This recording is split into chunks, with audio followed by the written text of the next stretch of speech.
Alors, il a une autorité certaine puisque cette organisation AQMI qui a enlevé nos otages avait signé un accord terroriste global d'allégeance à Ben Laden en 2006. Il a été renouvelé depuis. Il y a même un intermédiaire entre les deux groupes qui s'appelle Abou Yahya al-Libi, qui est dans les zones afghano-pakistanaises et qui est violemment anti-français, qui est bien connu des services de renseignement. Et donc, il y a une véritable influence psychologique et idéologique de Ben Laden qui ne sera pas sans conséquence sur la gestion de la crise de nos otages.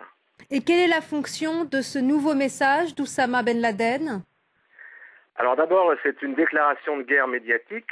C'est la deuxième en 3 mois. Déjà le 27 octobre, il s'était déjà adressé à la France et au président de la République. Ensuite, Ben Laden, qui a des difficultés dans sa propre région, dans la zone afghano-pakistanaise, puisque 10 de ses chefs autour de lui ont été tués récemment par des drones américains, a besoin aujourd'hui d'une nouvelle stature. Et il s'appuie sur le seul groupe qui fait parler de lui en ce moment, qui est AQMI.